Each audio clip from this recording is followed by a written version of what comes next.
السلام علیکم ورحمۃ اللہ وبرکاتہ۔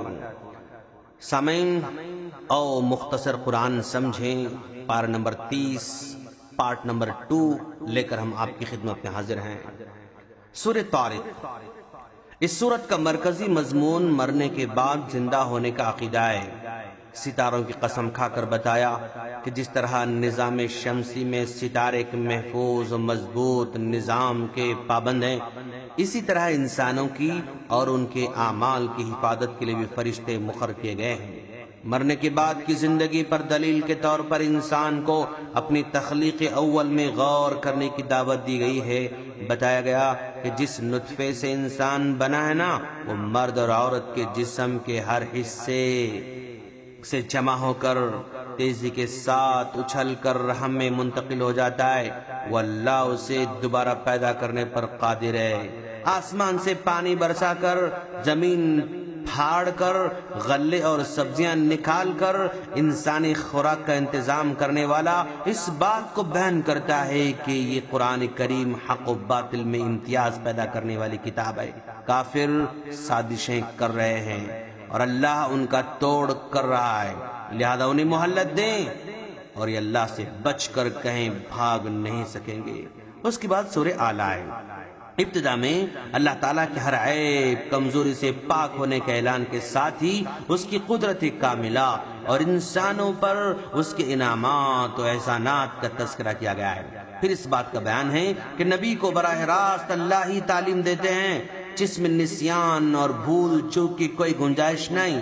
البتہ اگر اللہ کسی مرحلے پر قرآن پاک کے کسی حصے کو منسوخ کرنے کے لیے آپ کے ذہن سے مٹا دیتا ہے تو کر سکتا ہے۔ قرآن کریم سے صحیح معنی میں استفادہ وہی کر سکتا ہے جو اپنے اندر خشیت پیدا کرنے کا خواہش مند ہو، اور بدبخت و جہنمی اس قرآن سے فائدہ نہیں اٹھا سکتا ہے۔ اپنے نفس کی اصلاح کر کے اسے پاکیزہ بنانے والا کامیاب ہے، اور کام وہی کر سکتا ہے جو اللہ کے ذکر اور نماز کا عادی ہو۔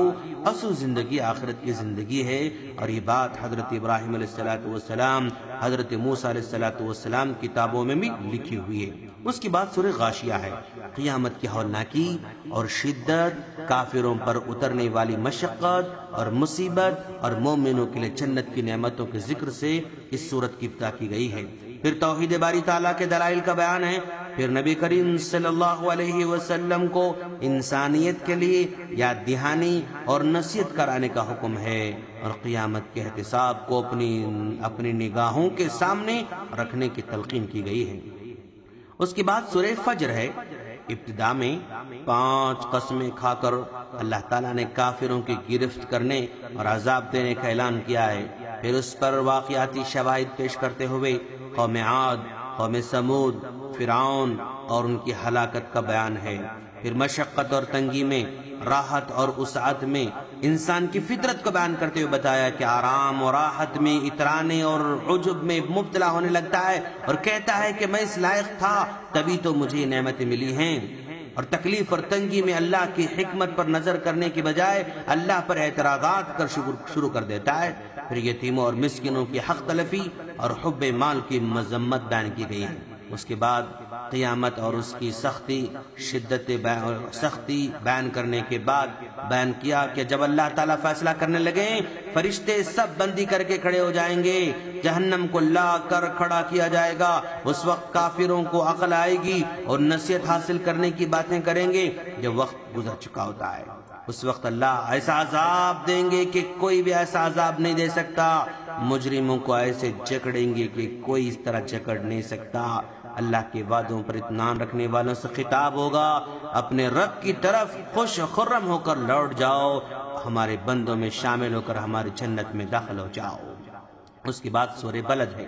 اس سورت کی ابتدا میں مکہ مکرمہ، جس میں نبی صلی اللہ علیہ وسلم رہتے تھے، والد اولاد کی قسم کہ انسان مشقت اور تکالیف کے مراحل سے گزرتا رہتا ہے۔ نیکی کا راستہ اختیار کرنے میں مشقت آتی ہے، بدی کا راستہ اختیار کرنے میں مشقت آتی ہے، مگر فرق یہ ہے کہ نیکی کی راہ میں مشقت اٹھانے والوں کے لیے اجر و ثواب ہے، جبکہ بدی کی راہ میں مشقت اٹھانے والوں کو ثواب کی بجائے عذاب ہوگا۔ انسان کی ہر دھرمی اور اللہ کے راستے سے روکنے کے جرم کے اعادے پر فرمایا، جو کہتا ہے کہ میں نے بہت مال لگا دیا، کیا اسے معلوم نہیں کہ اسے کوئی دیکھ رہا ہے؟ پھر اللہ نے انسان پر اپنے انعامات ذکر فرما کر انسان کو خدمت خلق کی تلقین کی ہے، اور نیک اور برے کی تقسیم پر سورت کا اختتام ہوتا ہے۔ اس کے بعد سورہ شمس ہے۔ 7 قسمیں کھا کر بتایا کہ جس طرح یہ تمام حقائق برحق ہیں، اسی طرح یہ بات بھی برحق ہے کہ انسان کو ہم نے نیکی اور بدی میں تمیز کا ملکہ عطا کیا ہے۔ جو اس سے فائدہ اٹھا کر نیکی کا راستہ اختیار کر کے اپنی اصلاح کر لیتا ہے وہ کامیاب کامران ہے، اور جو بدی کا راستہ اپنا کر گناہوں کی زندگی اپنا لیتا ہے وہ ناکام اور نامراد ہے۔ اس کے بعد سورۃ اللیل ہے، جس میں 3 حقائق کی قسمیں کھا کر فرمایا جس طرح ان حقائق کو تسلیم کیے بغیر چارہ کار نہیں، اسی طرح اس حقیقت سے انکار ممکن نہیں کہ خیر و شر، نیکی بدی کے حوالے سے انسانوں کے اعمال مختلف ہیں۔ جو شخص تقوی اختیار کر کے نیکی اور سخاوت کا راستہ اپناتا ہے، اللہ اس کے راستے کو آسان کر دیتے ہیں، اور جو شخص نیکی کا منکر ہو کر بخل اور گناہوں کا راستہ اپناتا ہے، اللہ اس کا راستہ بھی آسان کر دیتے ہیں۔ لیکن جب نافرمان جہنم کے گڑھے میں گرے گا تو بخل سے بچایا ہوا مال اسے بچا نہیں سکے گا۔ اس کے بعد سورہ ضحیٰ ہے۔ نبی کریم صلی اللہ علیہ وسلم بیماری کی وجہ سے چند روز تہجد کے لیے نہ اٹھ سکے تو آپ کی چچی ام جمیل کہنے لگی آپ کے رب نے آپ کا ساتھ چھوڑ دیا ہے۔ اس پر اللہ تعالیٰ نے قسم کھا کر فرمایا جس طرح دن کے ساتھ اجالا ایک حقیقت ہے جدا نہیں ہوتا ہے، رات کے ساتھ اندھیرا ایک حقیقت ہے جدا نہیں ہوتا ہے، اسی طرح یہ بھی ناقابل تردید حقیقت ہے کہ آپ کے رب نے نہ آپ کو چھوڑا ہے نہ ہی آپ سے بیزار ہوا ہے۔ اس کے بعد سورہ انشراح ہے۔ نبی کریم صلی اللہ علیہ وسلم کے اعلیٰ مرتبہ و مقام کا بیان ہے۔ آپ کا سینہ کھول دیا اور نبوت کی ذمہ داریوں کے بوجھ سے آپ کی کمر ٹوٹی جا رہی تھی، ان سے عہدہ برآمد ہونے میں آپ کو سہولت بہم پہنچائی، اور آپ کے نام کو اپنے نام کے ساتھ ملا کر آپ کا ذکر بلند کر دیا۔ اس کے بعد سورہ 3 ہے۔ 3 مقامات مقدسہ کی قسم کھائی کہ جس طرح طور، بیت المقدس اور مکہ مکرمہ کو وحی کے ساتھ اعزاز و شرف عطا فرمایا، اسی طرح کائنات کی تمام مخلوقات میں انسان کو عظیم الشان بنا کر حسین و جمیل اور بہترین شکل و صورت کے اعزاز اکرام سے نوازا ہے۔ اس کے بعد سورہ علق ہے۔ پہلی وحی میں نازل ہونے والی 5 آیتیں اس سورت کی ابتدا میں شامل ہیں، جن میں قرآن نصاب تعلیم کے خد و خال واضح کر کے انسان کی سرکشی کے اسباب سے پردہ اٹھایا گیا ہے۔ ابو جہل ملعون کی بدترین حرکت کی مذمت بیان کی گئی ہے۔ اللہ کو اور اپنی حقیقت کو فراموش نہ کرنا قرآن نصاب تعلیم کی بنیاد ہے۔ اس کے بعد سورہ قدر ہے۔ اس سورت میں لیلۃ القدر کی فضیلت اور وجہ فضیلت بیان کی گئی ہے۔ یہ رات 1000 مہینوں کی عبادت سے زیادہ اجر والی ہے، اور اس کی فضیلت کی وجہ اس رات میں نزول قرآن ہے۔ گویا شب قدر کی عظمتوں کا راز نزول قرآن میں ہے، اور انسانیت کے لیے پیغام ہے کہ تمہیں بھی عظمتیں مطلوب ہیں تو قرآن کے دامن میں آ جاؤ، اس کی تعلیمات پر عمل کرو۔ اس کے بعد سورہ بینہ ہے۔ اس سورت میں پڑھے لکھے جاہلوں کے بغض و عناد کا تذکرہ ہے کہ دین فطرت اسلام کا راستہ روکنے کے لیے یہودی و عیسائی اور مشرکین باہم متحد ہیں۔ اس کے بعد سورہ زلزال ہے۔ اس صورت میں قیامت کی منظر کشی کے بعد انسانی مستقبل کو اس کے اعمال پر منحصر قرار دیا گیا ہے۔ اس کے بعد سورہ عادیات ہے۔ مجاہدین کی سواریوں کی قسمیں کھا کر جہاد فی سبیل اللہ عظمت و اہمیت کو اجاگر کیا ہے، اور بتایا کہ جس طرح دوڑتے ہوئے گھوڑوں کا ہانپنا، کھروں سے چنگاریاں اڑنا، صبح سویرے دشمنوں پر حملہ آور ہونا، گرد و غبار اڑانا، دشمن کے مجمع میں گھس جانا مبنی بر حقیقت ہے، اسی طرح انسان میں ناشکری، حب مال کے جذبات کا پایا جانا بھی ایک حقیقت ہے۔ اس کے بعد سورہ قاریہ ہے۔ اس صورت میں قیامت اور اس کی ہولناکی کے تذکرے کے ساتھ اعمال کے وزن اور بے وزن ہونے کا تذکرہ کیا گیا ہے۔ اس کی بعد سورہ تکاثر ہے، مال میں زیادتی کی حرص قبر تک انسان کا پیچھا نہیں چھوڑتی، اس کو جہنم میں لے کر جاتی ہے، یہ اس میں بتایا گیا ہے۔ اس کے بعد سورہ عصر ہے، زمانے کی قسم کھا کر دراصل ماضی کی تاریخ سے عبرت حاصل کرنے کی تلقین کی گئی ہے۔ 4 صفات، ایمان، اعمال صالحہ، حق کی تلقین کرنے اور حق کے راستے کی مشکلات پر صبر کرنے والے ہر دور میں کامیاب ہوں گے، یہ اس میں بتایا گیا ہے۔